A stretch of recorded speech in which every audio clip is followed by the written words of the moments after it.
Welcome to Daily Newspaper Analysis presented by Narayana IAS Academy. Mosquito elimination.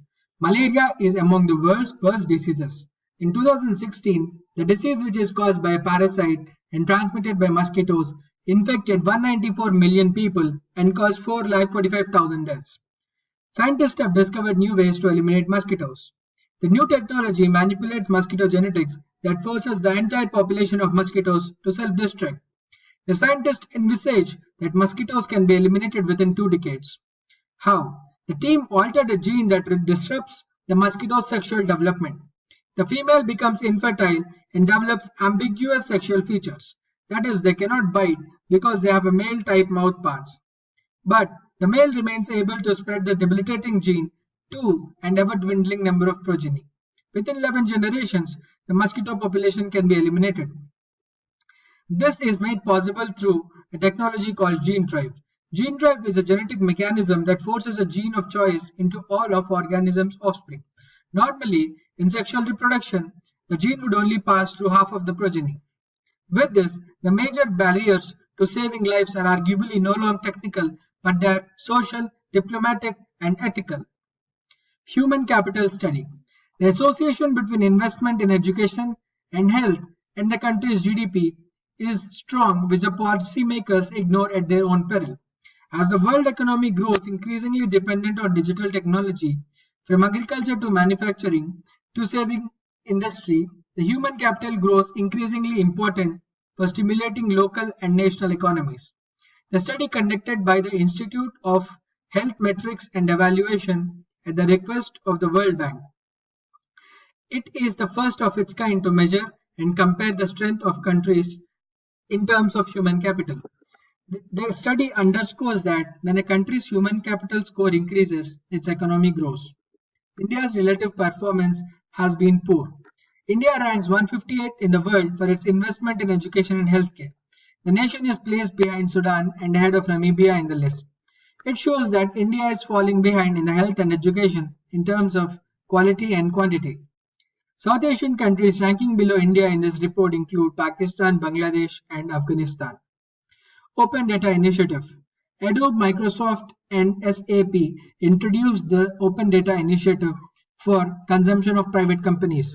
It aims to use big data technology and artificial intelligence to analyze the data collected by these companies and other partner companies.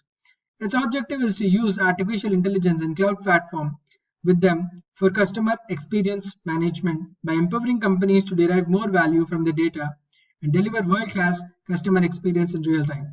At present, all the data with their clients and themselves are in silos and opaque, which cannot be analyzed by taking them together. The Alliance is taking a first and critical step to help companies achieve a level of customer and business understanding. Financial Inclusion Index. The Department of Financial Services, Ministry of Finance, will release an annual Financial Inclusion Index. The single composite index gives a snapshot of the level of financial inclusion that would guide macro policy perspective. The index will be a measure of access and usage of a basket of formal financial products and services that include savings, remittances, credit, insurance, and pension products, which have been universalized in India through Pradhan Mantri Jan Dhan Yojana. The index will have 3 measurement dimensions: access to financial services, usage of financial services, and the quality of financial services. Utility of the index. The various components of the index will help to measure financial services for use of internal policy making. The Financial Inclusion Index can be used directly as a composite measure in development indicators.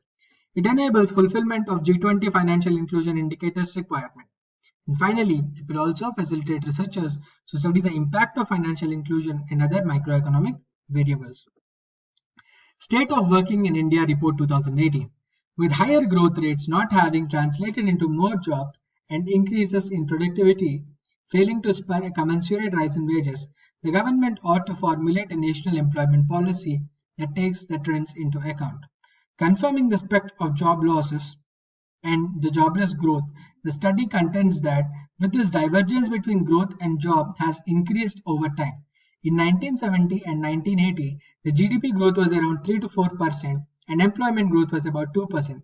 Currently, the ratio of GDP growth to employment growth is less than 0.1. This means that a 10% increase in GDP results in less than 1% increase in employment. Unemployment has risen to more than 5% overall, and the study slices the data to show that in geographic terms, North Indian states are the most severely affected, while in demographic terms, young people with higher education levels suffer an unemployment rate as high as 16%. In the organized manufacturing sector, though the number of jobs has grown, there has also been an increase in the share of contract work, which offers lower wages and less job security.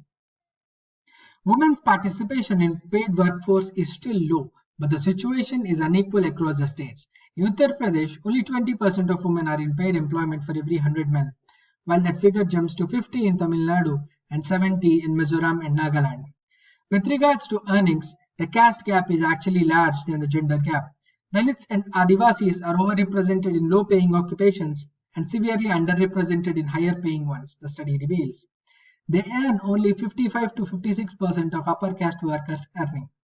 Concerns is the divergence of productivity and wages in the organized manufacturing sector.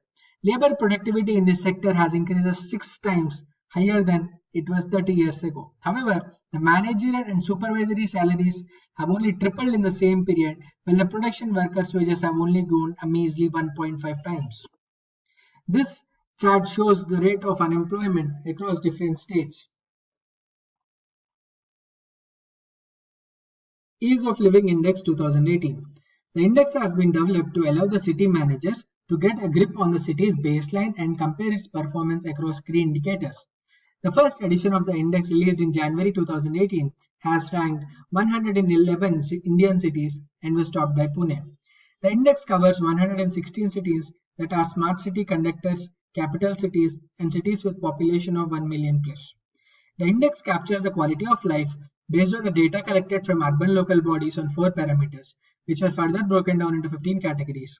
The 4 parameters include governance, identity, education, health, security, economy, employment, wastewater, solid water management, pollution, housing inclusiveness, mixed land use, power and water supply, transport, and finally public open spaces. The institutional and social parameters carry 25 points each, and physical factors have a weightage of 45 points. And the economic factors 5 points, totaling up back to 100 points, on which the cities were evaluated.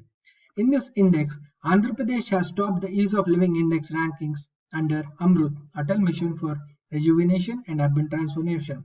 Andhra Pradesh was followed by Odisha and Madhya Pradesh. Swadesh Darshan Scheme. The Tourism Ministry has launched Swadesh Darshan Scheme with the objective to develop theme-based tourist circuits in the country. This scheme was launched in 2015. However, recently 2 coastal tourism projects have taken up under Swadesh Darshan Scheme were recently inaugurated. The first circuits includes the beautification of Nellore Tank and Pulicat Lake and the facelift of Nelapatu Bird Sanctuary in Andhra Pradesh, and revival of other tourist places nearby. The second coastal circuit is aimed at developing Kakinada Port, Hope Island, Koringa Wildlife Sanctuary, and construction of cottages and wooden huts at the nearby places. Thank you. See you tomorrow.